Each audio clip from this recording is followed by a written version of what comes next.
রিফাত, ওর তো বাবা, নতুন ভাড়াটিয়া এসেছে, ওদের একটু সাহায্য কর। উফ মা, এখন না, খুব ইন্টারেস্টিং সিন চলছে।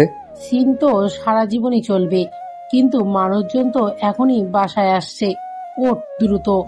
আরে, তারা কি প্রথমবার বাসা বদলাচ্ছে? নিজেরাই সামলাক। এই ছেলে, বেকার বসে বসে সিনেমা দেখার সময় আছে, আর একটু সাহায্য করার সময় নেই? মা, তুমি বুঝতে পারছো না, এই সিনেমাটা দারুণ জায়গায় এসেছে, একদম ক্লাইম্যাক্স। ক্লাইম্যাক্সে এসে যদি মোবাইলটা নিয়ে নিই? আহ মা প্লিজ, আমি যাব না। ঠিক আছে, তাহলে মোবাইলটা দাও, আমি দেখে নেই কত ইন্টারেস্টিং। ওকে ওকে, যাচ্ছি যাচ্ছি। এই তো বুদ্ধিমান ছেলে। অনিচ্ছা সত্ত্বেও রিফাত মোবাইল বন্ধ করে দরজার দিকে হাঁটতে থাকে, কিন্তু তখনও তার মনে একটাই প্রশ্ন, এই ভাড়াটিয়ার জন্য কি তার মুভির ক্লাইম্যাক্স মিস করতে হলো? তবে সে তখনও জানে না, এই নতুন ভাড়াটিয়ার আগমন তার জীবনে গল্পেও একটা নতুন ক্লাইম্যাক্স নিয়ে আসতে চলেছে। তারপর রিফাত বাইরে গেল, গিয়ে দেখলো যিনি তাদের বাসা ভাড়া নিয়েছে তিনি দাঁড়িয়ে আছেন। রিফাত তাকে জিজ্ঞাসা করলো, আসসালামু আলাইকুম। ওয়ালাইকুম সালাম। আঙ্কেল, আপনি কি নতুন ভাড়াটিয়া? হ্যাঁ বাবা, আমি হাসান আহমেদ। তুমি কি এখানে থাকো? হ্যাঁ, ওপরের ফ্ল্যাটে। আসলে আমার আম্মু আমাকে পাঠিয়েছেন আপনাদের সাহায্য করতে। ওহ। তারপর রিফাত তাদের কাজে সাহায্য করতে লাগলো। প্রায় 3 ঘন্টা হয়ে গেছে, এখনো কাজ শেষ হয়নি, আর তার ভাড়াটিয়া আঙ্কেল নবাবের মতো তাকে অর্ডার করেই যাচ্ছে, এটা করো ওটা করো। বিরক্তি হয়েই গেল, কিন্তু রিফাত মনে মনে ভাবছে, এই বেটার নিশ্চয়ই মেয়ে আছে, আর আমি ওর সাথে প্রেম করবো আর কষ্টের উসুল তুলবো। কিছুক্ষণ পর রিফাত খেয়াল করলো আঙ্কেলের স্ত্রী আর তার পিচ্ছি ছেলেকে নিয়ে বাসায় ঢুকছে। তাদের দেখে রিফাতের মনটা খারাপ হয়ে গেল। কত শখ ছিল তাদের একটা মেয়ে থাকলে চুটিয়ে প্রেম করবে, তা তো আর হলো না। রিফাত বিরক্ত নিয়ে বলল, দূর কপালের দোষ, আমার জীবনে প্রেম ভালোবাসা নাই। ঠিক তখনই পিচ্চিটা তার আম্মুকে বলল, আম্মু, আপু আসবে কখন? এই তো চলে আসবে। এই কথা শুনে রিফাতের মনটা বেশ ভালো হয়ে গেল। খুশিতে নাচতে মনে হচ্ছে ওর, তার মানে একটা মেয়ে আছে। তাই সে খুশিতে আরো কতক্ষণ কাজ করলো। হঠাৎ করে কিসের সাথে যেন ধাক্কা খেলো রিফাত। তার মনে হচ্ছে সে এখন তুলার বস্তার উপরে আছে। তখনই কে যেন চিৎকার দিয়ে উঠলো আর রিফাতকে বলল, এই ছেলে চোখ কোথায় থাকে? ঠিক তখনই রিফাত অবাক হয়ে বলে, এটা তুলার বস্তা না, একটা মেয়ে, আর মেয়েটা দেখতে খুব সুন্দর। হাঁ করে তাকিয়ে আছে রিফাত। তার মনের মাঝে কেমন কেমন লাগছে। প্রথম দেখায় রিফাত তার প্রেমে পড়ে গেছে। রিফাত ভাবতে লাগলো, যেভাবে হোক এই মেয়েকে আমার বউ বানাতেই হবে। মেয়েটার দিকে রিফাত এক পলকহীন ভাবে তাকিয়ে আছে। তখন মেয়েটা বলল, কি হলো? কানে কম শুনছো নাকি? এভাবে হা করে তাকিয়ে কি দেখছো? মুখে মশা ঢুকবে। পরি দেখতেছি। কি দেখছিস? পেতনি দেখতেছি। আপনি দেখতে একদম পেতনির মতো। তুই আমাকে ধাক্কা দিয়ে ফেলে দিলি কেন? চোখ কি পকেটে নিয়ে চলাফেরা করিস? চোখ পকেটে না, কপালে নিয়ে চলাফেরা করি। আর আপনি তো আমাকে ধাক্কা দিলেন। সুন্দর ছেলে দেখলে মাথা ঠিক থাকে না, তাই না? কি বললি? আমি ধাক্কা দিছি? হ্যাঁ, আপনি ধাক্কা দিয়েছেন, তা নয়তো কি? দাঁড়া, আব্বুকে বলে তোকে এক্ষুনি কাছ থেকে বিদায় দিতেছি। আলহামদুলিল্লাহ, তাড়াতাড়ি করেন ভাই, আপনাদের বলে বোঝাতে পারবো না। এই কথা বলায় আমি অনেক খুশি হয়েছি। আব্বু, আব্বু এইদিকে আসো। কি হয়েছে মা? এইদিকে আসো, এই ছেলেকে এখনই বাসা থেকে বিদায় করো। কেন, ও কি করেছে? আমার সাথে ঝগড়া করছে। আরে মা, তুই একটু শান্ত হো, আর রুমে গিয়ে ফ্রেশ হয়ে নে। আর ও কাজের ছেলে না, এই বাসার মালিকের ছেলে। আচ্ছা, আমি যাচ্ছি। এই বলে মেয়েটি চলে গেল। তখন আঙ্কেল রিফাতকে বলল, আচ্ছা বাবা, তুমি কিছু মনে করো না, ও একটু জেদি, রেগে যায় অল্পতেই। না আঙ্কেল, সমস্যা নেই। আচ্ছা, অনেক কাজ করেছো, এখন রুমে গিয়ে রেস্ট নাও। আচ্ছা আঙ্কেল। তারপর রিফাত চলে আসলো আর মনে মনে বলল, শালারে, এতক্ষণে মায়ার নজরে পড়িয়েছে, কাজ করাতে করাতে একদম নাজেহাল করে দিয়েছে। তারপর রুমে এসে ফ্রেশ হয়ে একটা লম্বা ঘুম দিল। এক ঘুমে রাত কাবার। সকালে উঠে সকালে প্রকৃতি দেখতে ছাদে চলে গেল। কিছুক্ষণ পর ওই মেয়েটাও আসলো। এসেই রিফাতকে বলল, সরি। কেন? কালকে খারাপ ব্যবহার করার জন্য। আসলে আমিও সরি, আপনাকে পেতনি বলার জন্য। আমাদের তো পরিচয় হলো না। আচ্ছা, তোমার নাম কি? রিফাত আহমেদ। তোমার নাম কি? আমার নাম জারা। কোন ক্লাসে পড়ো তুমি? Inter second year. আপনি? মেডিকেলে পড়ি। আমি তোমার সিনিয়র, সো আপু বলে ডাকবে কিন্তু। আচ্ছা ঠিক আছে। কিন্তু আমি তোমাকে তুমি করে বলবো। আচ্ছা। তারপর দুজনে মিলে অনেকক্ষণ আড্ডা দিল। আড্ডা দেওয়ার পরে রুমে চলে আসলো। রুমে এসে বসে আছে রিফাত। এমন সময় জারার আম্মু আসলো আর রিফাতকে বলল, বাবা, আমরা তো এখানে নতুন এসেছি, সুতরাং আমরা তো এখানে বেশি কিছু চিনি না। তুমি যদি যারাকে ওর মেডিকেল কলেজে দিয়ে আসতে তাহলে খুবই ভালো হবে, আমাদের নিশ্চিন্তে থাকতে পারবো। আচ্ছা আন্টি, সমস্যা নাই, আমি দিয়ে আসবো। তোমাকে অসংখ্য ধন্যবাদ বাবা। আরে ধন্যবাদ দিয়ে ছোট করবেন না, আমি তো আপনার ছেলের মতোই। এরপর আন্টি রুম থেকে চলে গেলেন। রিফাত নাস্তা করে রেডি হয়ে বের হলো, কিন্তু 2 ঘন্টা হলো বাইরে যাবার অপেক্ষায় দাঁড়িয়ে আছে সে, কিন্তু জারার কোনো দেখাই মিলছে না। রিফাত মনে মনে বলে, এই মেয়ে ডাক্তার হলে শিওর মানুষ মারবে। রোগীর কাছে যাওয়ার আগেই রোগী আল্লাহর কাছে পৌঁছে যাবে। রিফাত এইসব কথা ভাবছে, ঠিক তখনই তাকিয়ে দেখলো মহারানী জারা আসতেছে। এত লেট করতে পারে মেয়েরা, যেটা না বললেই নয়। সব কাজে লেট, কিন্তু আমার এক বোন আছে, তিনি যে কোনো কাজে আগেই রেডি হয়ে যেতেন। তার জন্য আমার পক্ষ থেকে দোয়া ও ভালোবাসা রইল। কিন্তু যারা যেভাবে সেজে নিচে আসছে, রিফাত তো পুরাই অবাক হয়ে হাঁ করে তাকিয়ে আছে। চোখের পলক সরাতেই পারছে না তার দিক থেকে। ঠিক তখনই যারা কাছে এসে তাকে বলল, কিরে, হা করে বলদের মতো তাকিয়ে কি দেখছিস? মুখ বন্ধ কর, না তো মশা ঢুকে যাবে। দেখি না, ভাবতেছি। কি ভাবতেছিস? তুমি কলেজে যাচ্ছ নাকি পার্কে ঘুরতে যাচ্ছ? চুপ কর বেয়াদব, যা রিক্সা ডাক দে। ওকে ডাকতেছি। ওই মামা, এইদিকে আসো। কোথায় যাবে? মেডিকেল কলেজের সামনে। ওকে উঠে তারপর যারা উঠলো আর রিফাত দাঁড়িয়ে আছে। তখন যারা তাকে বলল, কি হলো, উঠছিস না কেন? না মানে। কি এত মানে মানে করছিস? ওর তাড়াতাড়ি। রিফাত আর কিছু না বলে সোজা রিক্সায় উঠে গেল।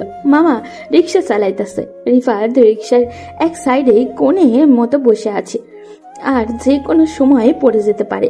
তাছাড়া অনেক আনইজিও ফিল করছে ও।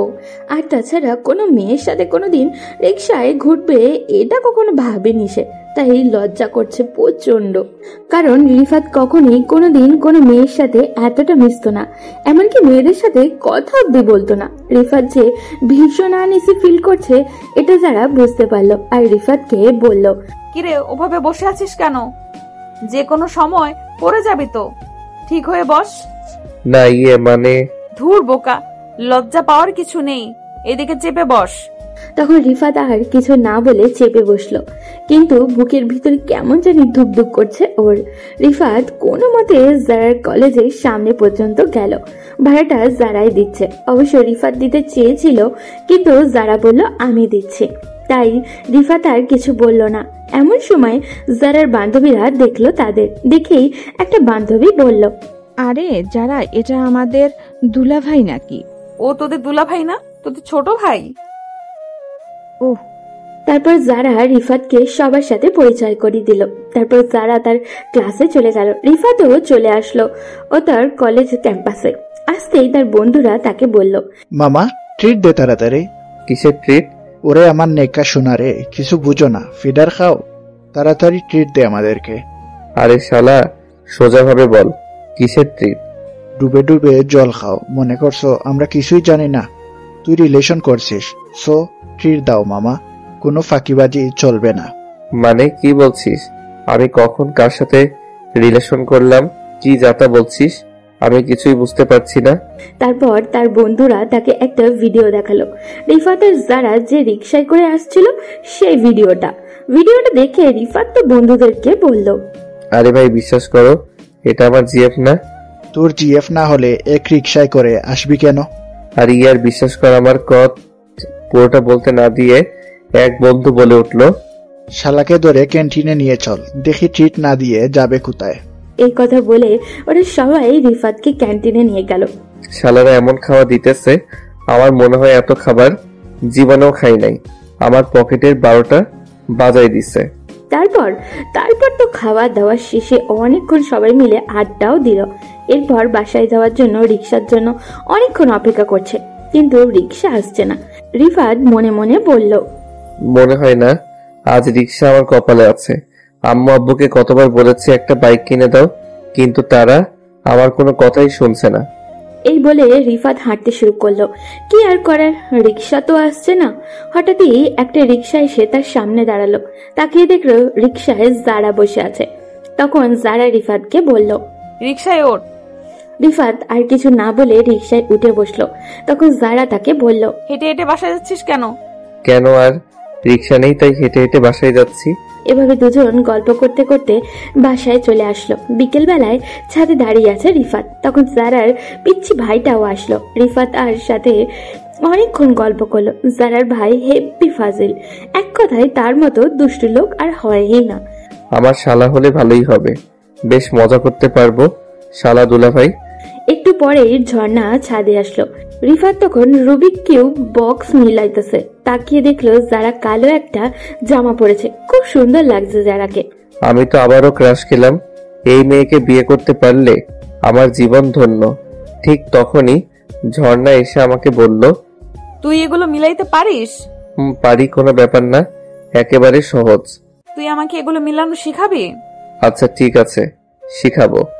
রিফাত জারাকে মিলানো শিখাইছে, বাট সে পারছে না। রিফাত মনে মনে ভাবছে, অন্য কেউ আমাকে 1000 টাকা দিলে আমি তাকে আরো 50 টাকা বেশি দিয়ে বলতাম, যা ভাই তুই বাড়িতে চলে যা, তোর এসব শিখা লাগবে না। তবুও অনেক কষ্টে যারাকে মিলান্তি শিখালাম। শত হোক 10টা না 5টা না, একটা মাত্র ভালোবাসা। শিখা শেষে যারা আমাকে বলল, এটা আমি নিয়ে যাই? নিয়ে যাও। তোর কোনো সমস্যা নাই তো? না, সমস্যা হবে কেন? তারপর কিছুক্ষণ আড্ডা দিতে রুমে চলে গেল। রাতে খাওয়া দাওয়া করে ঘুমিয়েও পড়ল রিফাত। সকালবেলা উঠে ফ্রেশ হয়ে রিফাত আর জারা কলেজে গেল। তাদের কলেজ পাশাপাশি। কলেজে আড্ডা দিয়ে ক্লাস শেষ করে আবারও জারার সাথে বাসায় চলে আসলো। সন্ধ্যার সময় রিফাত তার আম্মুকে বলল, আম্মু, আমি প্রাইভেট পড়বো। প্রাইভেট পড়বি পর, মানা করছে কি? টিচার বের করে দাও তাহলে। আর তাছাড়া যারা আপুকে জিজ্ঞেস করো সে আমাকে প্রাইভেট পড়াবে কিনা। আচ্ছা, আমি ওর আম্মুকে বলে দেখি কি বলে। তারপর খাবার খেয়ে ঘুমিয়েও গেল রিফাত। সকালবেলা উঠে কলেজে যাবে। আসলে তার আসল উদ্দেশ্য কলেজে যাওয়া না, তার আসল উদ্দেশ্য হলো যারার সাথে সাথে থাকা। এদিকে রিফাতকে রেগুলার কলেজে যেতে দেখে তার বন্ধুরা টাসকি খেয়ে গেছে, কারণ রিফাতকে মাসে একদিন কলেজে দেখতে পাওয়া যেত না। রিফাতের বন্ধু বলল, আমি বলছি কোনো ভুল বোঝাবুঝি হয়েছে। আমাদের সামনে যে বসে আছে এটা রিফাত না, এটা রিফাতের ডুপ্লিকেট। আরে অত অবাক হচ্ছিস কেন? মাঝে মাঝে ভালো হয়ে যাওয়া কি খারাপ নাকি? ভালো হয়ে যাওয়া আর প্রেমে পড়া এক জিনিস না ভাই। সত্যি বল, তুই প্রেমে পড়েছিস?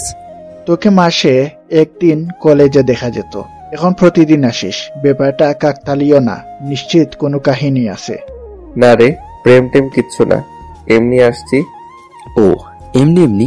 তাহলে তোর সকালে কলেজে ঢোকার আগে মেডিকেল কলেজের গেটের বাইরে একটা মাইয়াকে নামিয়ে দিস। আমাদের বন্ধু কলেজে আসছে, কারণ সে একজন রিক্সা চালক হয়ে গেছে। মেয়েদের কলেজে নামিয়ে দেওয়ার নতুন সার্ভিস খুলেছে। তোর পাগল, ও এমন কিছু না। ওকে, নামটা বল। সেই ওকে? যারার নাম নাকি মুখ দিয়ে বের হবে না। কি, তোরা জানিস কিভাবে? ভাই, আমরা তোর বন্ধু, তোর চেয়ে আগে বুঝে গেছি।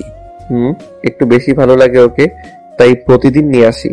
মনে মনে কবেই প্রেমে পড়ে গেছিস, অথচ আমাদের বলিস না। আহারে, আমাদের ছোট্ট রিফাত বড় হয়ে গেছে। তোদের সঙ্গে কিছু শেয়ার করাই ভুল। শেয়ার না করলে তো আমরা ধরে ফেলতাম। এবার বল, যারাকে কখন প্রপোজ করবি? ওরে পাগল, এখনো তো বুঝিনি আমি ওকে পছন্দ করি। মানে তুই গোপনে বডিগার্ড সার্ভিস দিচ্ছিস? তোরাও না? ঠিক আছে, সব বলবো, কিন্তু তোরা কেউ যারার সামনে কিছু বলবি না। আচ্ছা, বলবো না। তারপর রিফাত সবগুলো ক্লাস করে যারাকে তার মেডিকেল কলেজ থেকে নিয়ে বাসায় চলে আসলো। বিকেলের নরম রোদ পড়েছে, হালকা বাতাসও বইছে। ছাদের এক কোণে দাঁড়িয়ে আছে রিফাত আর জারা। দুজনেই রেলিং ধরে নিচের রাস্তার দিকে তাকিয়ে আছে। চারপাশে পাখির ডাক, দূরে অজানা ধ্বনি ভেসে আসছে, যার মুখের উপর বাতাসে তার চুলগুলো এসে পড়ছে কিছুক্ষণ পর পর। জারা চুলগুলো সরিয়ে রিফাতকে বলল, তুমি হঠাৎ এত রেগুলার কলেজে যেতে শুরু করলে কেন? হঠাৎ মানে আগে তো শুনলাম মাসে 1 থেকে 2 দিন কলেজে যেতে, এখন প্রতিদিন যাও কেন? এটা কি খারাপ কিছু? না, খারাপ না, তবে পরিবর্তনটা একটু রহস্যময় লাগছে। আসলে কলেজে যাওয়ার সময় একটা খুব সুন্দর দৃশ্য দেখতে পাই প্রতিদিন, তাই যাই। সুন্দর দৃশ্য? কি এমন সুন্দর দৃশ্য? তুমি? কি? মানে তুমি যখন আমার সাথে রিকশায় বসো তখন তোমাকে দেখে দিনটা ভালো লাগে, তাই প্রতিদিন যাই। তুমি সিরিয়াস? এই জন্য রোজ কলেজে যাচ্ছ? একদম সিরিয়াস। একটা সুন্দর জিনিস দেখার সুযোগ থাকলে কেউ কি মিস করতে চায়? আমি কিন্তু তোমার বড় আপু হই। তো তাতে কি হয়েছে? সুন্দর জিনিস দেখতে সমস্যা কি? তুমি কিন্তু খুব ফাজিল একটা ছেলে। গল্প করতে করতে সন্ধ্যা হয়ে গেল। তারপর রিফাত রুমে চলে আসলো। তার আম্মু এসে তাকে বলল, যারা তোকে পড়াতে রাজি হয়েছে। ও মা, তাই নাকি? তা কখন থেকে পড়াবে? কালকে বিকাল থেকেই পড়াবে। আচ্ছা ঠিক আছে। পরদিন রিফাত কলেজে গেল না, যারাও গেল না। বিকেল বেলায় রিফাত তাদের বাসায় দরজায় নক দিল। আন্টি এসে দরজা খুলেও দিল। তারপর রিফাত বলল, কেমন আছেন আন্টি? ভালো আছি, তুমি কেমন আছো? জি আন্টি, আমি ভালো আছি। আচ্ছা, যারা আপু কোথায়? ও রুমে আছে। আচ্ছা, তাহলে আমি যারা আপু রুমে যাই। আচ্ছা যাও। তারপর রিফাত ওর রুমের দিকে গেল। দরজা বন্ধ, তাই দরজায় নক করলো, কিন্তু কেউ খুললো না। তাই রিফাত নিজেই দরজা ধাক্কা দিয়ে ঢুকে গেল। রুমে ঢুকে দেখলো যারা গোসল শেষ করে তোয়ালে পরে আয়নার সামনে দাঁড়িয়ে আছে। হঠাৎই তোয়ালে সরিয়ে ফেললো। রিফাত যারার এই অবস্থা দেখে ভ্যাবাচাকা খেয়ে গেল। একটু পরেই যারা রিফাতকে আয়নায় দেখলো। যারা রিফাতের দিকে তাকিয়ে একটা চিৎকার দিয়ে বলল, আম্মু, আম্মু। রিফাত যারা চিৎকার করা দেখে সেও চিৎকার করে বলতে লাগলো, আন্টি। রিফাত চিৎকার করার দেখে যারা বলল, কিরে, তুই আম্মুকে ডাকছিস কেন? তুমি একা ডাকতেছো তাই, যদি শুনতে না পাই তাই একটু হেল্প করলাম। দাঁড়া, আজকে তোর খবর আছে। কথাটা বলে ওয়াশরুমে ঢুকে গেল। রিফাত তখন বসে আছে। কিছুক্ষণ পর আম্মু আসলো। এসেই বলল, বাবা কি হয়েছে? ঝর্ণা চিৎকার করলো কেন? আসলে আন্টি আপুর টিকটিকি দেখতেছে, তাই ভয় পেয়ে এভাবে চিৎকার করছিল। ও আচ্ছা, আমি তাহলে আসি। কথাটা বলে আন্টি চলে গেল। রিফাত রুমেই বসে আছে। একটু পরই যারা ওয়াশরুম থেকে বের হলো। এরপর এসে তার কলার ধরে বলল, তুই এত বড় বেয়াদব কেন? আমি কি করেছি? অন্য কারো রুমে ঢুকতে হলে নক দিয়ে ঢুকতে হয়, সেটা তুই জানিস না? আমি ঢোকার আগে নক দিছিলাম, কিন্তু তুমি দরজা খুলোনি, পরে আমি ঢুকে পড়েছি। এবার আমার কলারটা ছাড়ো। তুমি টিচার না মাইয়া গন্ডি? এই কথাটা বলার সাথে সাথেই যারা ছেলে দিল আর রিফাতকে বলল, তুই কিছু দেখিসনি তো? আরে কি যে বলো না, আমি অবুঝ দুধের শিশু, নাক টিপ দিলেই দুধ বের হবে, আর আমি কিছু দেখিনি। সত্যি বলছিস তো? একেবারে সত্যি। আচ্ছা, এখন পড়তে বস। কি পড়বো? কি পড়ার জন্য এসেছিস? ও হ্যাঁ, ইংরেজি পড়ার জন্য এসেছি। আচ্ছা, এইটা কি ভার্বের মধ্যে পড়েছে? কি ভাবো? ভাব না, ভার্ব। ও আচ্ছা, কি ভার্ব? পারিস না তুই? পারি না বলেই তো প্রাইভেট পড়তে এসেছি। এটা হলো অক্সিলারি ভার্ব। কি বললা? আজগরালির ভার্ব? আরে গাধা, অক্সিলারি ভার্ব। ও, অক্সিলারি ভার্ব। তারপর আরো কিছু সময় পড়ে এলো। অনেকগুলো পড়া দিল। আসলে রিফাত এগুলো আগে থেকেই পারে। হয়তো আপনারা বলবেন, তাহলে প্রাইভেট পড়া দরকার কি? আরে প্রাইভেট পড়ি শুধু যারার কাছাকাছি থাকার জন্য। এরপর সাথে সাথে পড়া কমপ্লিট করে দিলাম। তারপর যারা আমাকে বলল, এত তাড়াতাড়ি মুখস্থ হয়ে গেল? জি হ্যাঁ। Thank you so much. কোথায় টাঙ্কির ভিতর কই বাস? আরে একটু মজা করলাম তোমার সাথে। ও তাই নাকি? আচ্ছা, কালকে এগুলো শিখে আসবি কেমন? ওকে। আপু, যাওয়ার সময় একটা কথা বলো। বল। তোমার কোমরে যে ছোট্ট কালো তিলটা না, ওইটা খুব সুন্দর। তার মানে তুই সব দেখে ফেলেছিস? না, আমি কিছু দেখিনি। তাহলে তিলটা দেখলে কিভাবে? দাঁড়া বেয়াদব। রিফাত আর এক মুহূর্ত সেখানে না দাঁড়িয়ে একটু দূরে চলে গেল। রিফাত কলেজে যাওয়ার সময় একসাথেই যায়, আবার বাসায় আসার সময় একসাথেই আসে। বিকেলবেলায় প্রাইভেট পড়ার উদ্দেশ্য শুধু যারাকে দেখার জন্য, আর কিচ্ছুই না। আবার প্রাইভেট পড়া শেষে সাথে দুজন মিলে আড্ডাও দেয়। এক কথায় যারার সাথে সারা দিন চিপকে থাকে রিফাত। এইভাবে 3 মাস চলে গেল। এর মধ্যে রিফাত যারাকে অনেক ভালোবেসে ফেলেছে, যা তার মুখের ভাষায় প্রকাশ করা প্রায়ই অসম্ভব। কারণ রিফাত যাকে ভালোবাসে সে এক বুক সমুদ্র নিয়ে ভালোবাসে, আর ওই ভালোবাসার কোনো সীমানা নেই। কেউ যদি আমার ভালোবাসার সীমানা খুঁজতে যায়, যুগ যুগ কেটে যাবে আমার ভালোবাসার সীমানা, তবু খুঁজে পাওয়া অসম্ভব। তাই সে ভাবছে এবার ঝর্ণাকে মনের কথাটা বলে দেওয়াই দরকার। কিন্তু মনের ভিতরে অনেক ভয় লাগে তার। তবুও ভাবলো কালকেই জারাকে প্রপোজ করবে। পরদিন রিফাত বসে আছে কলেজ ক্যাম্পাসে। এক বন্ধু ফুল আনতে পাঠিয়েছে, কিন্তু সে এখনো আসছে না। প্রায় 1 ঘন্টা পর ফুল নিয়ে আসলো। তারপর রিফাত তাকে বলল, কিরে সারা, ফুল নিয়ে আসতে তো লেট কেন? কি আর করব বল, আমি ফুল আনতে গেছি আর আমার গার্লফ্রেন্ড সেটা দেখে ফেলেছে। পরে কি হয়েছে? পরে কি আর হবে, উনি ভাবছে আমি ফুল নিয়ে অন্য কাউকে প্রপোজ করতে যাচ্ছি। পরে লেগে গেল ঝগড়া, ওকে ম্যানেজ করে আসতে লেট হয়ে গেছে। দোস্ত, তুই আমার জানের জিগার দোস্ত। আচ্ছা, তুই ওই সূরা পারিস না? ওইটা পড়ে ফু দে আমাকে। কেন রে? আরে, ওকে যে প্রপোজ করব ভয় লাগে, তাই বলছি সূরাটা পড়ে ফু দে আমাকে। আরে যা, আল্লাহর নাম নিয়ে দেখি সফল হয়ে আসবি। আচ্ছা, আমি তাহলে প্রপোজ করতে যাই। আজকে ঝর্ণাকে প্রপোজ করবই।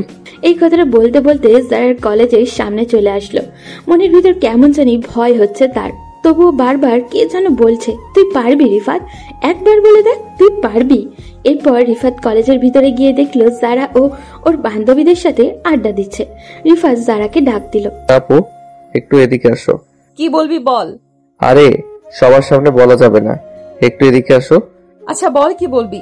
আরে, এখানে বলবো না, একটা জায়গায় চলো, সেখানেই বলবো। কোথায় যেতে হবে?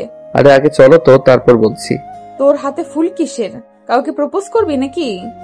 চলো তো আগে। আচ্ছা ঠিক আছে, চল। তারপর রিফাতের সাথে জারা হাঁটতে লাগলো। রিফাত আর জারা একটা নদীর পাড়েও আসলো। তাদের কলেজের থেকে নদীটা বেশি দূরে না, জাস্ট 5 মিনিট লাগে। আসার কিছুক্ষণ পর ঝর্ণা রিফাতকে বলল, কিরে, তোর মনের মানুষ কোথায়? আছে তো। কোথায়? আমার সামনে দাঁড়িয়ে আছে। মানে কি বলছিস? গধূলির আলো নদীর জলে প্রতিফলিত হচ্ছে, হালকা বাতাস বইছে, চারপাশে নিস্তব্ধ, শুধু পানির মৃদু ঢেউয়ের শব্দ। যারা নদীর ধারে দাঁড়িয়ে চুলের এক পা সরিয়ে আকাশের দিকে তাকিয়ে আছে। রিফাত তাকিয়ে মুগ্ধ হয়ে দেখছে। হাতে এক গুচ্ছ লাল গোলাপ তুলে ধরে রিফাত গম্ভীর কণ্ঠে বলল, যারা চমকে রিফাতের দিকে তাকায়, চোখে অবাক ভাব। বাতাসে তার চুলগুলো উঠছে যেন নদীর ঢেউ খোলানো পানি। রিফাত আলতো করে যারা মুখের উপর থেকে চুলগুলো সরিয়ে দিতে লাগলো। আর যারা বলল, রিফাত, এটা কি করছো? তোমার চুলগুলো নদীর ঢেউয়ের মতো দুলছে, বাতাস তোমাকে আরো সুন্দর করে তুলেছে, কিন্তু আমি চাই তুমি এই মুহূর্তটাকে আরো সুন্দর করে দাও। মানে? আসলে যারা, তুমি আমার মনের মানুষ, আমি তোমাকে অনেক ভালোবাসি। তোমাকে ছাড়া আমি আমাকে ভাবতে পারি না। জানি তুমি আমার বয়সে বড়, কিন্তু ভালোবাসা কখনো বয়স দেখে হয় না। প্লিজ আমাকে ফিরিয়ে দিও না। দেখো, আমি তোমাকে অনেক ভালোবাসি। তুমি যদি আমাকে ভালো না বাসো, তাহলে আমি বিষ খেয়ে মরে যাব। এই কথাটা বলে শেষ করতে না করতেই যারা রিফাতকে ঠাস করে 2 গালে বসিয়ে দিল এবং বলতে লাগলো, লজ্জা করে না আমাকে এগুলো বলতে? কি করে ভাবলি আমি তোর মতো একটা পিচ্চির সাথে প্রেম করব? নাক টিপ দিলেই দুধ বের হবে। আর কি বললি, মরে যাবি? আসলে আমি 40টা খাই না অনেক দিন ধরে। কি? কিন্তু এই আশা তোমার কোনোদিনও পূরণ হবে না। কেন রে, আমার এই আশা পূরণ হবে না? আমার বাবা যে কিপ্টে, 40টা কখনো করবে না। লজ্জা করে না হাসতে? আসলে আমার লজ্জা শরম একটু কমই। ভালো, তুই থাক। এই কথাটা বলে যারা চলে যেতে লাগলো। রিফাতও যারার সাথে সাথে যেতে লাগলো। যারা একটা রিক্সা নিল বাসায় যাওয়ার জন্য। রিফাত যে রিক্সায় উঠতে যাবে ঠিক তখনই যারা বলতে লাগলো, তুই রিক্সায় উঠেছিস কেন? বাসায় যাব তাই। একা একা যা, আমার সাথে না। এই কথাটা বলেই যারা চলে গেল। রিফাতের মনটা খুব খারাপ হয়ে গেল, কারণ সে এই প্রথম প্রপোজ করছে কাউকে, বাট রিজেক্ট করে দিয়েছে। মনটা কে সান্ত্বনা দিল ও, কিন্তু কেন জানি বলছিল একবার না পারলে দেখো শতবার। সেও হাল ছেড়ে যাওয়ার পাত্র নয়। এবার যেহেতু হয়নি, পরে অবশ্যই হবে। তারপরে রিফাত আরো একটা রিক্সা করে বন্ধুদের কাছে চলে গেল। বন্ধুদের কাছে যেতেই তার বলল, কি বন্ধু, কাজ হয়ে গেছে? এখন ট্রিট দিবি, কোনো কথা শুনবো না। কাছে আয়। কাছে আসতেই ঠাস ঠাস করে 2টা চর বসিয়ে দিল রিফাত। তারপর তার বন্ধু তাকে বলল, আমাকে মারলি কেন? শালা, তুই কি সূরা পড়ে ফু দিছস? কোনো কাজ হয়নি। আরে যতটুকু পারছি ততটুকু পরেই ফু দিছি। সূরা পড়ার আগে ওযু করছিলি? না। আরে শালা, সারাদিন থাকিস নাপাক, কাজ হবে কিভাবে? ঠিক বলেছিস। তারপর ওদের সাথে কিছুক্ষণ আড্ডা দিয়ে বাসায় চলে আসলো রিফাত। বিকেলবেলায় জারার কাছেও গেল। জারা তাকে দেখে বলল, কিরে কি জন্য আসছিস? পড়ার জন্য। আমি তোকে আর পড়াবো না। কেন গো? কি বললি তুই? বলছি কেন পড়াবে না? তুই আমাকে প্রপোজ করছিস তাই? আরে এটা কোনো ব্যাপারই না। তারপর অনেক কষ্ট করে রিফাত পড়াশোনার জন্য রাজি করালো। যারা আজ এমন পড়া দিচ্ছে তার দাদাও এত পড়া পড়ে নাই। রিফাতের উপরে প্রতিশোধ নিতেছে যারা, তবু কষ্ট করে পড়লেও রিফাত ছুটির সময়। যারা একটা কথা বলি। কিরে তুই আমার নাম ধরে ডাকিস কেন? তোর খুব সাহস বেড়ে গিয়েছে। তোর সাহস তো কম না, তুই আমাকে তুই করে বলছিস। বউকে কি বলে ডাকবো? আচ্ছা এখন থেকে টুনির মা বলে ডাকবো। এই কে তোর বউ? বউ এখনো হওনি, কিন্তু খুব তাড়াতাড়ি আমার বউ হবা। দাঁড়া তুই। কথাটা বলে যারা ঝাড়ু নিয়ে আসতে গেল। রিফাত এক দৌড়ে বাসায় চলে আসলো। ওদিকে যারা রিফাতের 14 গোষ্ঠী উদ্ধার করছে। বিকেলবেলায় রিফাত ছাদে বসে আছে। কিছুক্ষণ পর যারাও ছাদে আসলো। রিফাত যারাকে বলল, কি গো বউ, জামাইকে দেখার জন্য আসছো? কে আমার জামাই? কেন আমি তোমার জামাই? ও তাহলে একটু দাঁড়া, আমি ঝাড়ুটা নিয়ে আসছি। এই কথা শুনে রিফাত বাসায় চলে আসলো। রাতে একটু পরে ঘুমিয়েও পড়ল ও। সকালবেলায় যারা কলেজে যাবে রিফাত তার পিছু নিল। যারা সাথেও গেল আর ভালোবাসার কথাও বলতে লাগলো। এরপর একটা রিক্সা নিয়ে চলে গেল ও। ক্লাস করতে কিছুই মন চাইছে না রিফাতের, তাই ক্লাস না করেই বাসায় চলে আসলো। বিকেলবেলায় প্রাইভেট পড়তে গিয়ে আবারও প্রপোজ করলো। আবারও 2টা চড় বসিয়ে দিল তার গালে আর বলল, তোকে আর প্রাইভেট পড়াবো না। তুমি কিন্তু আম্মুকে বলেছিলে আমাকে প্রাইভেট পড়াবে। কথা দিয়ে কথা না রাখলে কি হবে একবার ভাবছো তো? তারপর যারা আর কিছু না বলে বাধ্য হয়ে রিফাতকে পড়াতে লাগলো। রিফাত যারার পিছু সারা দিন লেগে থাকে আর যারা যেখানে রিফাত সেখানে। এভাবে আরো 3 মাস চলে গেল। এই 3 মাসে হাজারো বার প্রপোজ করেছে রিফাত। কখনো চড় খেয়েছে, কখনো দৌড়ানি, আর কোনো হিসাব নেই। আমার মনে হয় কোনো জিনকে এভাবে প্রপোজ করলে সেও রাজি হয়ে যেত। হঠাৎ একদিন রিফাত দেখলো যারা একটা ছেলের সাথে বসে আছে। দেখে বিশ্বাসই করতে পারছিল না রিফাত। মনে মনে বলল, যারা আমার সাথে এমনটা করলো কিভাবে? বুকের ভিতরটা কেমন জানি ব্যথা করতেছে। মন চাইছে শালাকে আচ্ছা ভাবে ধরে কেলাই। যারার পাশে এই ছেলেকে দেখে রিফাত আর নিজেকে সামলাতে পারলো না। ও তাই সে গিয়ে আর পাশে দাঁড়ালো আর বলল, এই বউ, তুমি এই ছেলের সাথে কি করো? এই কে তোর বউ? আর এই ছেলে কে মানে? তুমি আমার বউ আর এই ছেলে তোমার ফ্রেন্ড, তাই না? না তো। তাহলে কে হয় শুনি? আমার বয়ফ্রেন্ড। এই কথা শুনে অনেক কষ্ট পেল রিফাত, তবু যারাকে বলল, সত্যি করে বলো এই ছেলেকে? আরে আজব তো, মিথ্যা বলার কি আছে?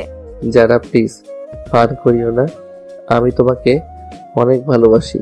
তোর সাথে ফান করব কেন? এটা আমার বিএফ। আর শোন, ও মেডিকেলে ভালো একটা ছাত্র, ওর সাথে আমার লাইফ সেটেল হয়ে যাবে। আর হ্যাঁ, তুই বেহায়ের মতো আমার পিছু ঘুরিস না বলে দিলাম। আর ভালো ফ্যামিলির ছেলে হলে এমনিতেই আর আসবি না। রিফাত আর কি বলবে বুঝে উঠতে পারছে না। তারপর রিফাত বলল, আচ্ছা ভাই, ভালো থেকো। কথাটা বলে রিফাত চলেও আসলো যারার কাছ থেকে। মনে মনে প্রতিজ্ঞা করলো, আজ যেমন ওর সামনে আসলে বেশি ভালোবাসি বলে বেহায়ের মতো কিছু ঘুরতাম, আর ঘুরবো না।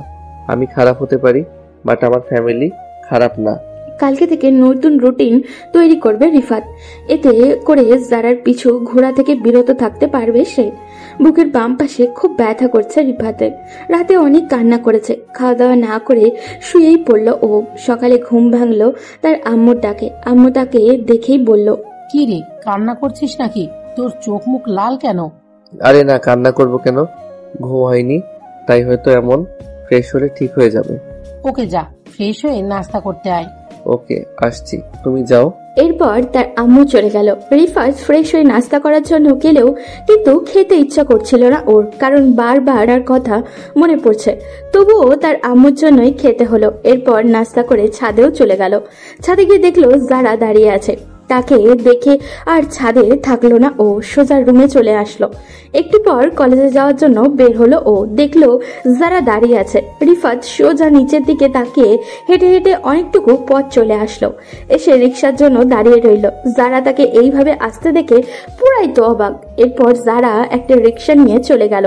রিফাতও একটা রিক্সা নিয়ে কলেজে চলে আসলো। তারপর কলেজে ক্লাস করে বাসায় চলে গেল। এখন আর জারার কাছে প্রাইভেট পড়তে যায় না সে, কারণ জারাকে দেখলেই নিজের অজান্তেই চোখের পানি চলে আসে আর খুব কষ্টও লাগে তার। আর তাছাড়া জারার কাছ থেকে দূরে দূরে থাকার চেষ্টা করে ও, তাই প্রাইভেট পড়তে যায় না। তবুও মাঝে মাঝে ভুলবশত সামনে পড়ে যায় জারার। এখনো ছাদে বেশি একটা যায় না রিফাত। যারা ভালো করেই বুঝতে পারছে রিফাত তাকে ইগনোর করছে। যারা রিফাতের সাথে অবশ্য কথা বলতে চায়, কিন্তু এর আগেই রিফাত কেটে পড়ে। যারা রিফাতের রুমে আগে আসতো বাট কম, কিন্তু এখন একটু বেশি বেশি আসে। তার আম্মুর কাছ থেকে খোঁজ খবরও নেয়। যখন রিফাতের রুমে ঢোকে তখন রিফাত অন্য রুমে গিয়ে দরজা বন্ধ করে শুয়ে থাকে। রিফাতের এমন আচরণ দেখে যারা অনেক কষ্ট পায়। এইভাবে কয়েকটা দিন চলে গেল। একদিন রিফাত কলেজ থেকে আসার সময় রিক্সা না পেয়ে রাস্তা দিয়ে হেঁটে আসতেছে। হঠাৎই একটা মেয়ে পিছন থেকে ডেসে তাকে জড়িয়ে ধরলো। তখন যারা মেডিকেল থেকে বের হয়ে রিক্সা করে বাসায় যেতে লাগলো। এমন সময় রিফাতকে এই অবস্থায় দেখে ফেললো ও। যারা রাগী লুক নিয়ে রিফাতের দিকে তাকালো, তারপর চলেও গেল। তারপরে রিফাত মেয়েটাকে বলল, কি ব্যাপার, পিছন থেকে জড়িয়ে ধরলেন কেন? আসলে ভাইয়া সরি, আপনাকে পেছন থেকে আমার বয়ফ্রেন্ডের মতো লাগছিল। বয়ফ্রেন্ড হলে কি পাবলিক প্লেসে এভাবে জড়িয়ে ধরবেন? দিলেন তো 12টা বাজিয়ে। কারণ যারা রিফাতকে এভাবে দেখে মনে করেছিল মেয়েটা তার জিএফ। এভাবে জড়িয়ে ধরতে দেখে খুব রেগে গিয়েছিল। রাগে চোখ মুখ একদমই লাল হয়ে গেছে। এরপর রিফাত বাসায় চলে আসলো। রুমে শুয়ে আছে। তখন যারা রুমে ঢুকলো। রিফাত পালতে যাবে তখনই কলার ধরে বলল, কি গো, কোথায় পালাচ্ছ? কই, কোথাও না। আমাকে ইগনোর করো কেন? আরে আপু, আপনাকে ইগনোর করব কেন? আমি তো আপনার কথাগুলো মানার চেষ্টা করছি। এই তুমি আপনি আপনি করতেছো কেন? বড়দের আপনি করে বলবো না তো কি বলে ডাকবো? তাহলে আগে তুমি করে বলতে কেন? আগে আপনাকে ভালোবাসতাম তাই। এখন আমাকে ভালোবাসো না? না, ভালোবেসে আর লাভ নাই, আপনি অন্য কারো হয়ে গেছেন। আরে শুনবা তো আগে। আমার একটু তাড়া আছে, আমি গেলাম।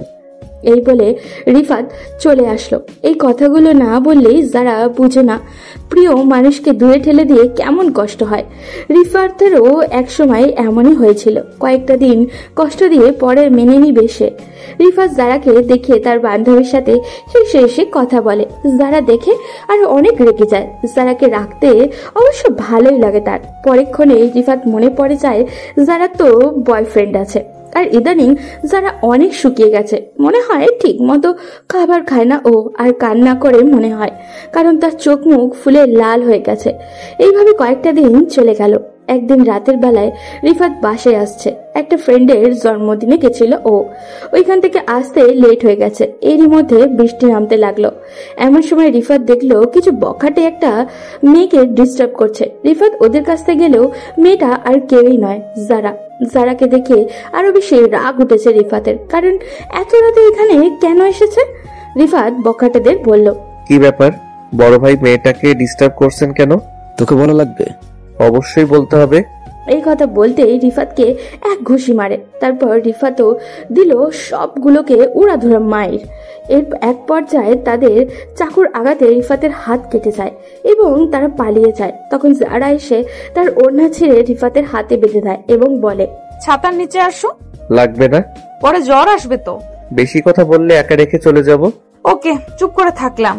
তারপর যারা আর কোনো কথা বলল না। রিফাত বাসায় এসে কাপড় চেঞ্জ করে ফ্রেশ হয়ে নিল। তারপর একটা ঘুমও দিল। রাতে তেমন কিছু না হলেও সকালে কেমন জানি জ্বর জ্বর লাগছে রিফাতের। বিকেলে জ্বর আরো বেড়ে গেল। বিছানা থেকে উঠতে পারছে না ও একদমই। সন্ধ্যাবেলায় হসপিটালে নিয়ে গেল রিফাতকে। পরে আর কিছুই মনে নেই তার। পরের দিন সকালবেলায় উঠে রিফাত দেখলো যারা তার বুকের উপরে শুয়ে আছে। রাতে মনে হয় জেগেই ছিল। রিফাত নড়াচড়া করতেই যারা জেগে গেল। তারপর যারা রিফাতের মাথায় হাত দিয়ে বলল, জ্বর তাহলে একটু কমেছে? রিফাত, একটা কথা বলি। একটা কেন, হাজারটা বলেন। রিফাত, আমি তোমাকে অনেক ভালোবাসি। আরো কিছু বলবেন? এমন করো কেন? সত্যি আমি তোমাকে অনেক ভালোবাসি। আমি ভালোবাসি না, এখন আসতে পারেন। এরপর যারা কান্না করতে করতে চলে গেল। রিফাত ভাবলো, আর ওকে কাঁদানো যাবে না, দুদিন পর ওর জন্মদিন, ওকে মেনে নিব। এইসব ভাবতে ভাবতে রিফাতের আম্মু এসে বলল তাকে, কি রে, যারাকে কি বলেছিস কান্না করতে করতে চলে গেল? কই কিছু বলিনি। মেয়েটা কত লক্ষ্মী, সারাটা রাত ঘুমায়নি, না ঘুমিয়ে তোর সেবা করেছে। এরপর হসপিটাল থেকে বাসায় চলে আসলো। দেখতে দেখতে প্রায় 2 দিন চলে গেল। জারার জন্মদিন চলে আসলো। তারপর রিফাত রাতে কল দিল জারাকে। 5 বারের মাথায় কল রিসিভ করলো ও। তারপর রিফাত বলল, যারা একটু ছাদে আসো প্লিজ। এত রাতে কেন ছাদে আসবো? আসতে বলেছি, আসো। একটু পর রিফাত ছাদে চলে আসলো। ঝর্ণা আসার সাথে সাথেই রিফাত ছাদে লাইট জ্বালিয়ে দিল। টেবিলে একটা জন্মদিনের কেক আছে। এগুলো সব আগেই প্ল্যান করে রেখেছে রিফাত। তারপর রিফাত জারাকে উইশ করলো আর একটা আংটি দিয়ে প্রপোজ করলো। আই লাভ ইউ যারা। এভাবে হবে না। তাহলে কিভাবে? আগে গোলাপ ফুল নিয়ে আসো। এত রাতে কোথায় পাবো গোলাপ ফুল? ওকে, ছাদের ওপাশ থেকে ফুল নিয়ে করলেই হবে। তারপর রিফাত ছাদের এক পাশ থেকে ফুল আনলো আর জারাকে প্রপোজও করলো। I love you, do you love me? I will marry you, you will marry me? Kiss, love you too. তারপর দোলনায় বসে আছে দুজন। যারা রিফাতের কাঁধে মাথা রেখে বসে আছে। যারা বলতে লাগলো, জানো বাবু, আমি তোমাকে অনেক আগে থেকেই ভালোবাসতাম। আমি তোমার পরীক্ষা নিয়েছিলাম, আর ওই ছেলেটা আমার ফ্রেন্ড। ও তাই? হুম। আচ্ছা, এখন একটা কিস দাও। যে যারা রিফাতকে কিস দিতে যাবে তখনই জারার ভাই এসে হাজির। অবশ্য রিফাতের আম্মু আর জারার আম্মু জানে তাদের যে দুইজন দুজনকে ভালোবাসে। জারার ভাই ছাদে এসে তাদেরকে বলল, তোমাদেরকে নিচে ডাকছে। চলো। নিচে গিয়ে যারা পুরাই অবাক, কারণ বাসায় অনেক লোক, সাথে একজন হুজুরও আছেন। রিফাত তার আম্মুকে বলল, কি ব্যাপার আম্মু, ডাকছো কেন? তোদেরকে আজ এখনই বিয়ে দিয়ে দিব, তাই ডেকেছি। রিফাত তো পুরাই অবাক, মনে মনে খুব খুশি হলো। যারা লজ্জায় মাথা নিচু করে আছে। অবশেষে বিয়েটা হয়েই গেল তাদের। রাত অনেক হয়েছে। অতিথিরা একে একে বিদায় নিয়েছে। রিফাতের ঘরটাকে সুন্দর করে সাজিয়ে দিয়েছে তার বন্ধুরা।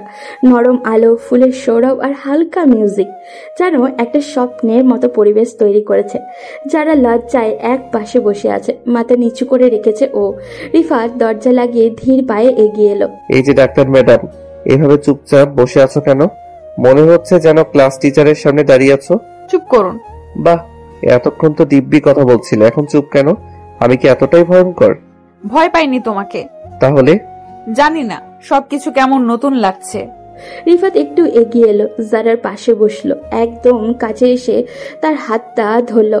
জারার দম বন্ধ হয়ে আসছে, হাতটা রিফাতের হাতে কাঁপছে। রিফাত নরম স্বরে বলল, তোমার হাত তো ঠান্ডা হয়ে গেছে, লজ্জা পাচ্ছ নাকি?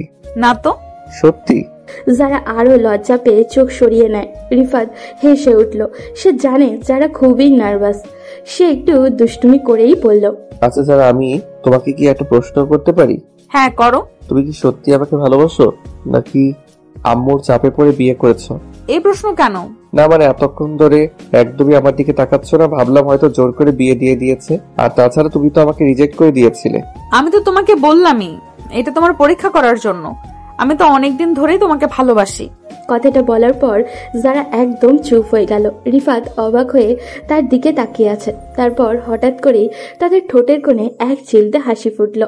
তাহলে তো আমি খুব লাকি। মানে এত সুন্দর লক্ষ্মী একটা মেয়ে আমাকে ভালোবাসে, ভাবতেই ভালো লাগছে।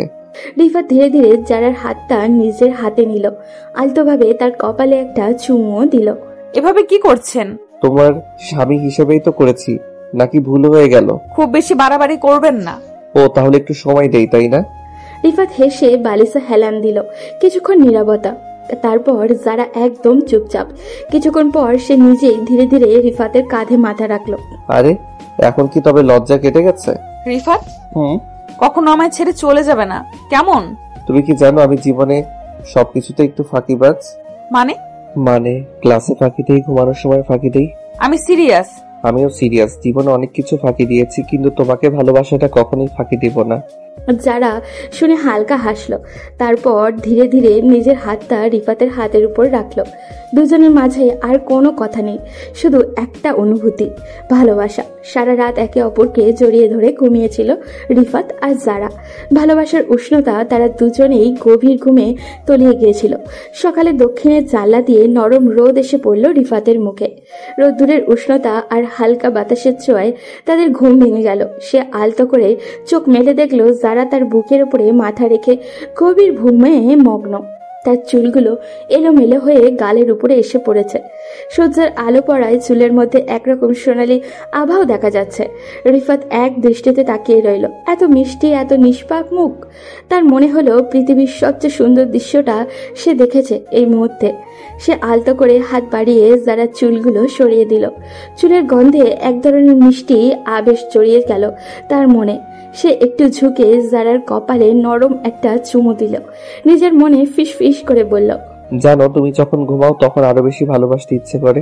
হঠাৎ দরজার বাইরে টুকটাক শব্দ হলো। কেউ একজন জানি ধীরে ধীরে দরজার কড়া নাড়ল। রিফাত, বাবা উঠবি না?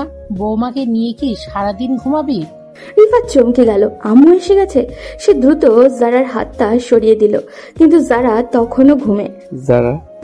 যারা উঠো, আম্মু এসেছে। কি হয়েছে? আম্মু এসেছে, দরজা খুলতে হবে। যারা চোখ বড় বড় করে তাকালো। হঠাৎ লজ্জায় গাল টকটকে লাল হয়ে গেল। এভাবে ডাকছে কেন? উফ!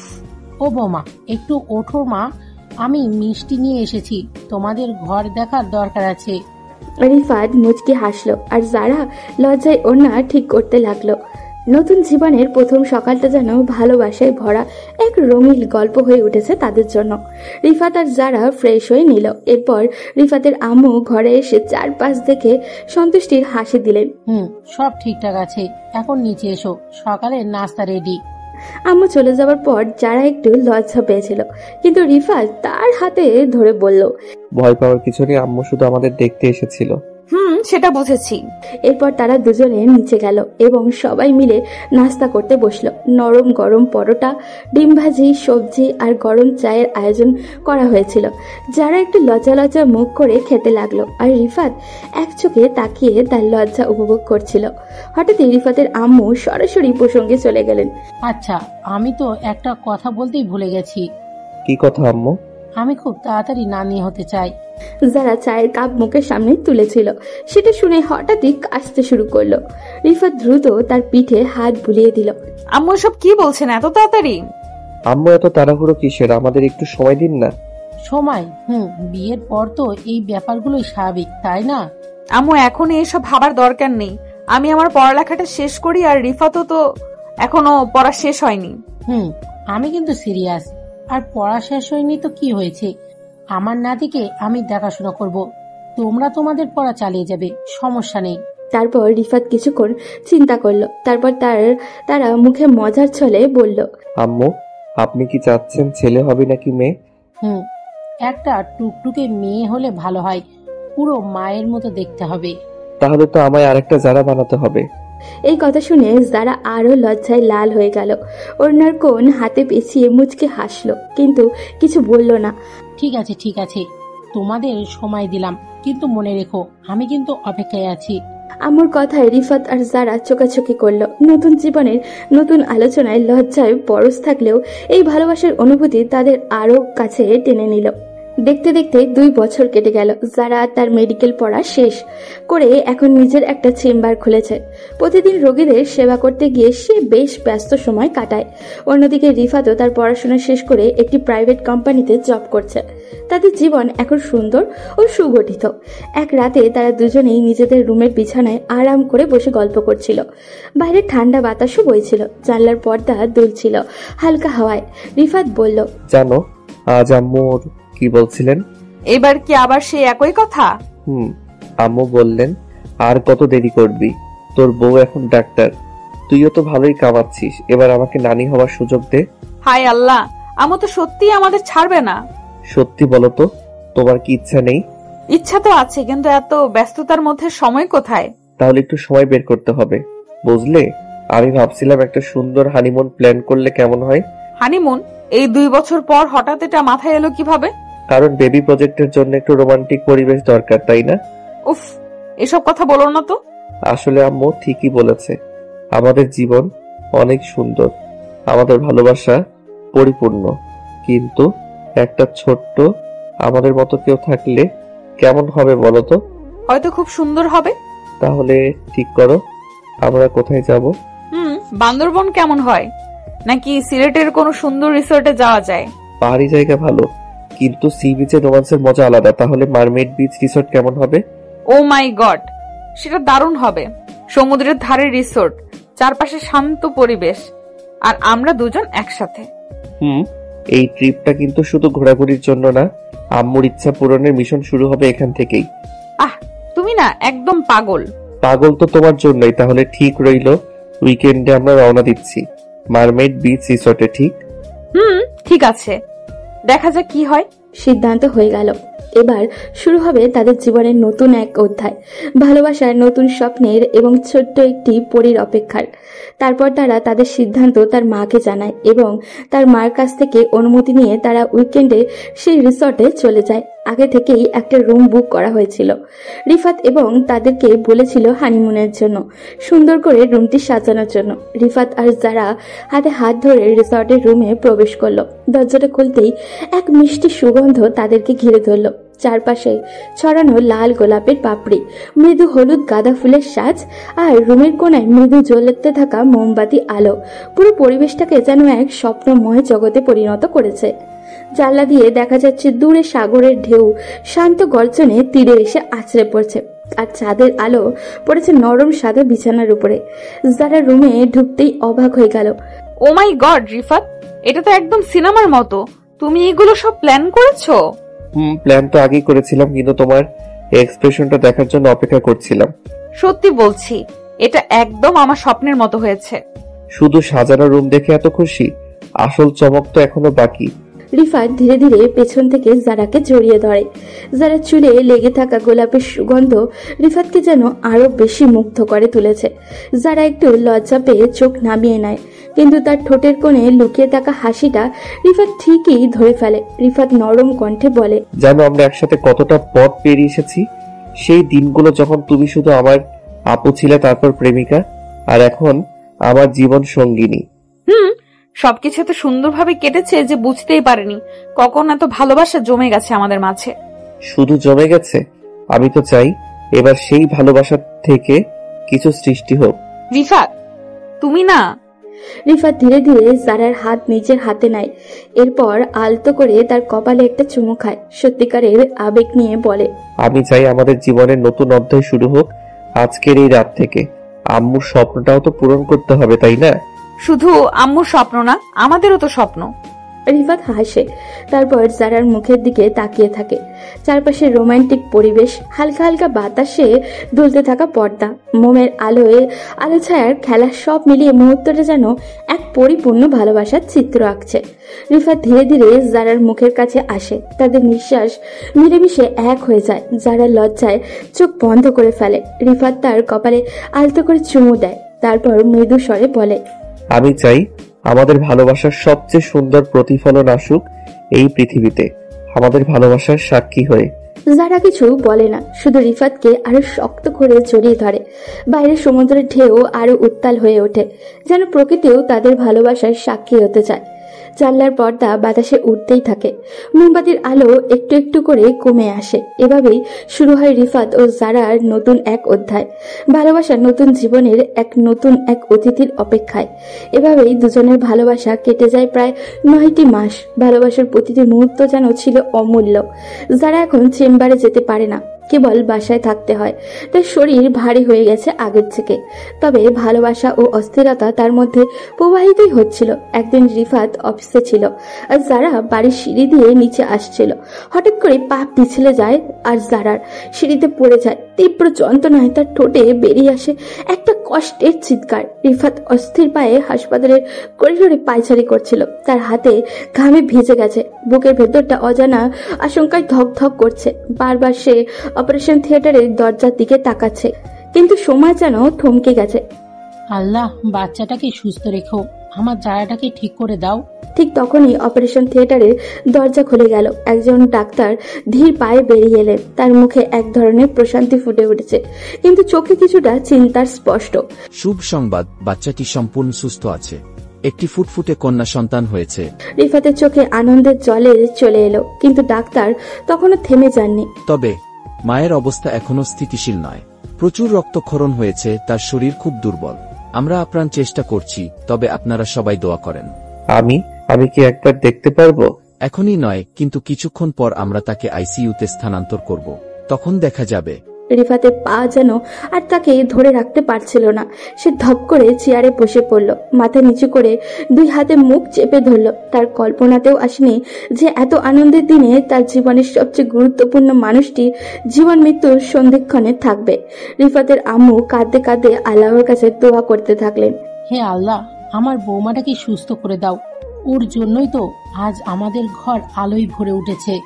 রিফাতের মাথা তুলে মায়ের দিকে তাকালেন, তারপর ধীরে ধীরে উঠে দাঁড়িয়ে গভীর শ্বাস নিয়ে বললেন, না, আমার যারা আমাকে ছেড়ে যেতে পারে না, সে ঠিক সুস্থ হয়ে উঠবে, আমাদের মেয়ের জন্য, আমাদের ভালোবাসার জন্য। সে জানালার পাশে দাঁড়িয়ে চোখ বন্ধ করলো, মনে মনে শুধু একটাই প্রার্থনা, হে আল্লাহ, আমার ভালোবাসাকে ফিরিয়ে দাও আমাদের নতুন জীবনের জন্য। করিডোরের বাইরে তখন প্রথম সকালবেলার আলো ফুটছিল। নতুন সূর্যোদয় আলো কি নতুন জীবনের বার্তা নিয়ে আসবে কে জানে। পরদিন সকালে হাসপাতালের পরিবেশ ছিল একেবারে পরিবর্তিত। রিফাত তখনও গভীর উদ্বেগে ছিল। গত রাতে তার কাছে যেন একটা দীর্ঘ স্বপ্নের মতো মনে হয়েছিল। গত রাতের অপারেশন থিয়েটারে কঠিন মুহূর্তগুলো তাকে অনেক কিছু শিখিয়েছিল, কিন্তু আজ দিনটা একটু আলাদাই ছিল। ডাক্তার এসে বলেছেন যে যারা অনেকটাই সুস্থ হয়ে উঠেছে এবং তাকে আইসিইউ থেকে বের করে সিটে দেওয়া হয়েছে। রিফাত কিছুতেই অপেক্ষা করতে পারছিল না। সে তড়িঘড়ি করে রুমে ঢুকে গেল। চুপচাপ দাঁড়িয়ে থাকতে থাকতে তার চোখে দেখা গেল এক ধরনের গভীর কষ্ট আর বিস্বস্তির মিশ্রণ। আর তখনই যারা মিষ্টি করে তাকে দেখল। তুমি তুমি আসছো? আমার জন্য এত চিন্তা করছিলে? রিফাত তার পাশে গিয়ে বসলো, কাঁধে হাত রাখলো। তার চোখের মধ্যে অদ্ভুত এক জোয়ার যেন ভেসে উঠেছিল। তুমি জানো, যখন তোমার চিৎকার শুনেছিলাম মনে হচ্ছিল পৃথিবীটাই থেমে গেছে। আমি ভেবেছিলাম আমি তোমাকে হারাবো। যারা চোখ বন্ধ করে একটু গভীর শ্বাস নিল। তার চোখে এক ধরনের শান্তি আর হৃদয়ের অদ্ভুত এক প্রশান্তি। সে রিফাতের হাত শক্ত করে ধরল, যেন আরো একবার তার উপস্থিতি অনুভব করতে চায়।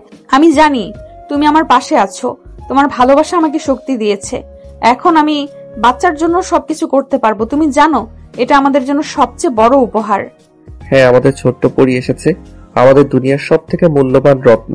তাদের চোখে চোখ রেখে কিছুক্ষণ একে অপরকে অনুভব করলো। তারপর কিছু ঘন্টা পর তাদের ছোট্ট বাচ্চাটাকে হাসপাতালের পরিচর্যা করা এনে দিলেন। রিফাতে আর যারা তাকে একে অপরের কাছে তুলে ধরলেন। শিশুটির ছোট্ট ছোট্ট হাত পা মিষ্টি মুখের দিকে তাকিয়ে তাদের চোখে জল চলে এলো। জীবনের সবচেয়ে সুন্দর মুহূর্ত ছিল এটি, তাদের ভালোবাসার ছোট্ট প্রমাণ, তাদের নতুন জীবনের প্রথম পদক্ষেপ। যারা মেয়েটির মুখে আলতো করে চুমু দিয়ে বলল, তুমি আমার পৃথিবী, তুমি আমার সবকিছু, তোমার সঙ্গে শুরু হবে আমাদের নতুন জীবন। তুমি জানো, আমাদের ভালোবাসার শক্তিতে সবকিছু সম্ভব। আমি তোমাদের দুজনকে পৃথিবীর সবচেয়ে সুখী মানুষ বানাবো। আমি জানি তুমি সেই ভালোবাসার রাজা।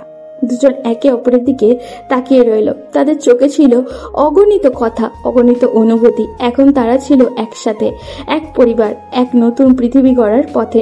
এভাবেই তাদের ভালোবাসার পরিসমাপ্তি ঘটল, নতুন এক অধ্যায়ের সূচনাও হলো।